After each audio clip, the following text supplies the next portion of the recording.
us now at the World Economic Forum is Ajay Singh of SpiceJet. Thanks very much for joining us, sir. The Prime Minister has now spoken. What did you make of what the message was that he sent out?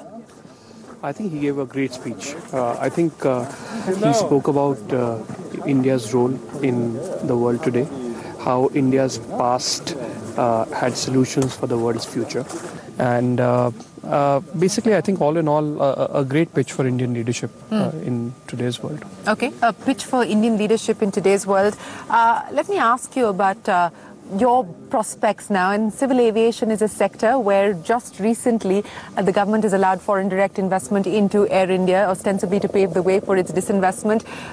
When we last spoke, you said that you had no interest in Air India. Does that still stand? Absolutely, of course. No change? No change. I think it's a very, very large asset with very large problems. And I think SpiceJet is too small to take up such a large challenge. I think what the government is doing is absolutely right, though.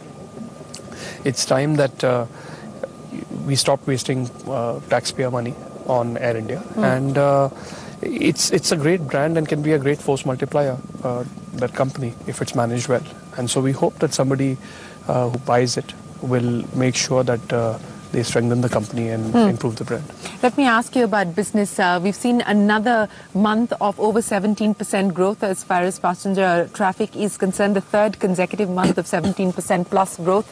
You believe this momentum is likely to continue? And what about ATF prices on account of the surge that we've seen in crude oil prices? Well, you know, the growth is likely to continue for the longest time because we have only 3% of Indians that are flying today. Flying is something which is aspirational. Of course, a lot of people want to fly.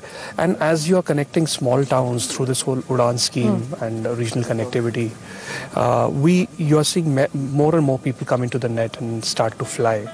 So growth is going to happen for several years to come. Of course, there's a great challenge in infrastructure. But how's the UDAN scheme done for you so far? UDAN scheme has done brilliantly well.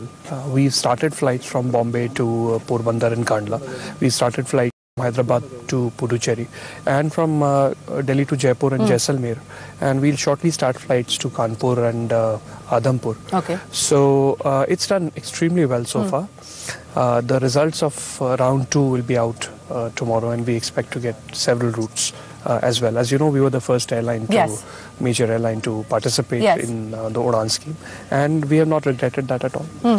So in terms of passenger load factors, you continue to clock very strong growth there as well. What would be the big challenge outside of ATF prices at this point in time? And also in terms of fleet acquisition, what more can we expect to be added on in 2018 in terms of capacity? I think the biggest challenge, of course, is infrastructure. The fact that Mumbai as a city has completely run out, that airport has completely run out of capacity.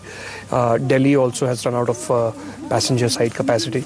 I think, Chennai and Bangalore and several other airports will also face a shortfall in times to come. So that's the biggest challenge. So hopefully the government can work actively and try and create capacity as soon as it's practically feasible.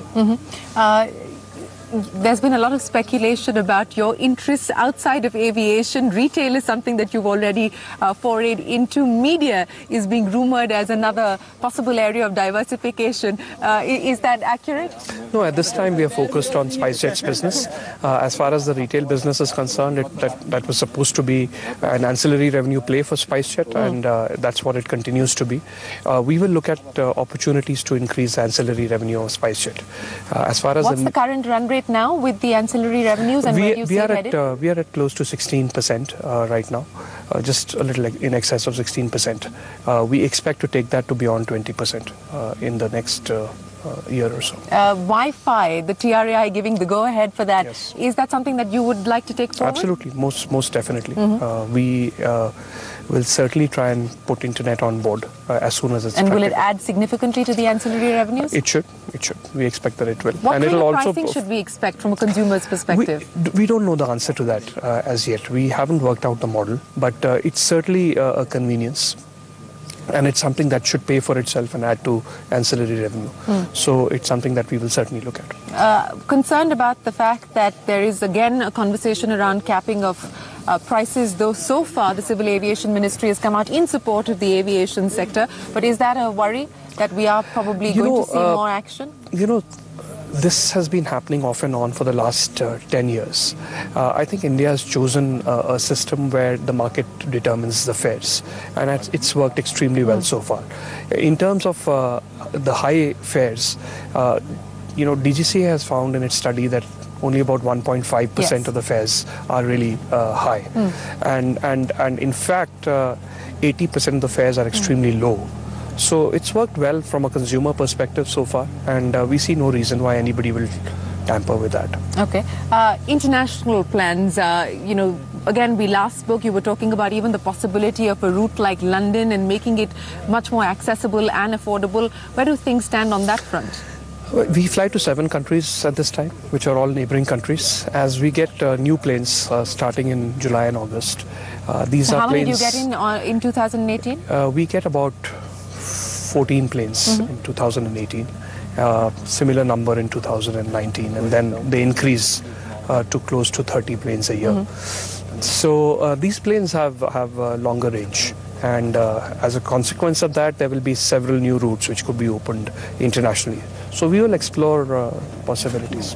Well, finally, let me ask you, what to your mind was the most significant takeaway from Prime Minister's address here at the World Economic Forum? I think it was that the Prime Minister displayed India as a really old country and as a really new country as well.